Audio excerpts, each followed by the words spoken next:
Welcome to the pavement in Ho Chi Minh.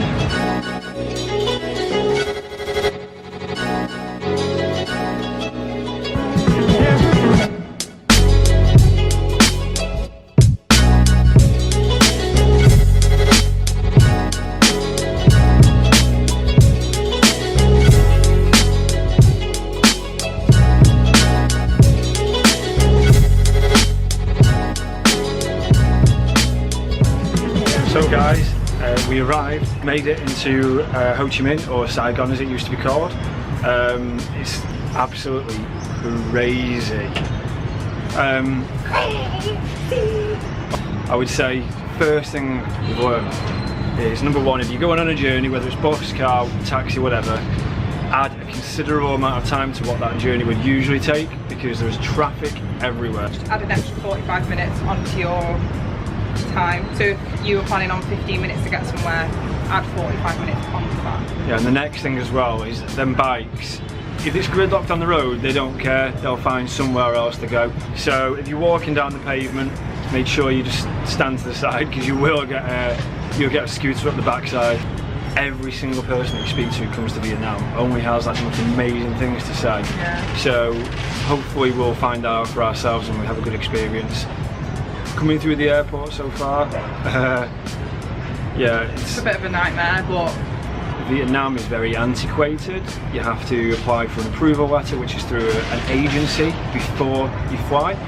They'll send it off to wherever and they'll send you an email back. You have to pay for that. Then you get to the airport, you have to hand that in with some photos, and 2 people, 1 month visa costs $50. So it's not the cheapest, it's not the easiest, but so far it looks good. It's by far Vietnam's largest city. Has a population of about 10 million people, and you kind of really do feel that way. You're here, it's very busy, very manic. Bikes going down the street, like, I mean, look at this. One of those people that really doesn't like city life, doesn't like the hustle and bustle, isn't into the pushing and shoving. Do not come to Vietnam. Yeah. I wouldn't say don't come to Vietnam, but just be aware that Ho Chi Minh is very, very busy. Warm me gym now, okay, very good here. Warm me gym, and I want you after I tell you the not dam, very nice. 1, 2, 3, We're okay. People are very friendly when they want something off you. You have lots of friends in England apparently. I'm sure he's absolutely legit. We was just saying there, then we've watched so many travel videos on this war museum, and it feels really strange to actually be here. But we don't really know the ins and outs. All I've heard is it's very, very biased, but we'll find out. It's actually unreal being next to these things, like how big they are. Right, look at me compared to. Like, these things are massive. Look at the size of that. All of this equipment, as far as I can see so far, is the stuff that was left behind by the American forces when they left Vietnam. It's all kind of been placed here in this museum. Look at the size of that thing, Christ. So this one will shoot around 14.5 kilometers. What's pretty scary is that when that shell lands, it will shoot a hole that's 30 meters deep and 50 meters wide. Like, that is scary. It's caused some serious casualties.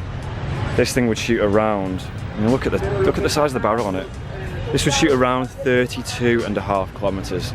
Like, 32.5 kilometers, that's absolutely ridiculous. No wonder it was called the King of the Battlefield. Yeah. It's pretty like harrowing to think that back, you know, only 50 years ago, whatever it was, 40 years ago, you know, these things would have caused like countless deaths. These would have killed a lot of people, so it's quite horrible really. Look at the size of this thing. Wow. This is the damage that it would cause. So we've just finished the tour of the War Remnants Museum. Harsh truths, really. It's just very difficult to kind of go around and read it. I see what people say about it being biased. It doesn't kind of mention any perspective of, for instance, the Viet Cong captured American prisoners of war. I would say when you come here, going from like seeing the outside of the planes and going through the entire building, you maybe need an hour and a half to 2 hours. Our museum, guys, 15,000 dong each, which is nothing, it's pennies. I'm really not into museums. I'm not really into history, things like that. It was easy reading as well. It wasn't like you were in a museum, you stood there for ages. Like, you were in there for 2 hours, but everything was really interesting. So we're at the Independence Palace now. Behind me is the home of the South Vietnam president during the war, and this is basically where the war ended. An army tank from the North Vietnam army basically charged through, and that's what ended the war.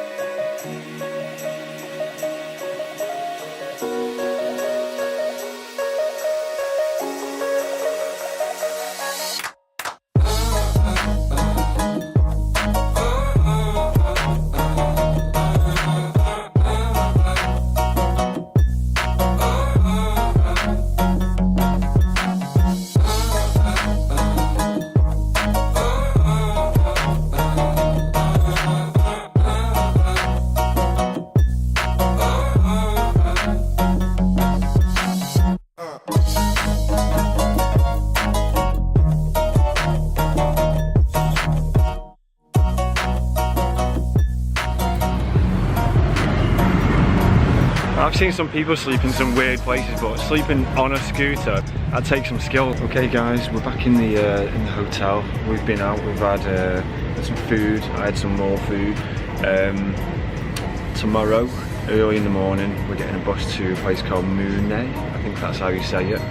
Got some sand dunes there. It was recommended by some people that we met. The bus is going to take us maybe 6 or 7 hours, so it's going to be a full day of travelling. But in terms of Ho Chi Minh, it's just like any city really, you know. The main thing to do is just enjoy the street life, go down the bars, go down the coffee shops, go for food, walk around. That's the main thing that I would say to do, but definitely do that Remnants War Museum. You know, spend a few hours there, that's well worth it. Independence Palace, I enjoyed it, but if I didn't do it, I wouldn't miss it. So up to you whether you want to do that one, but yeah, you can spend a couple of days here. I think 2 days is plenty at the time. Anyway, we'll catch up with you in the next one. Good night.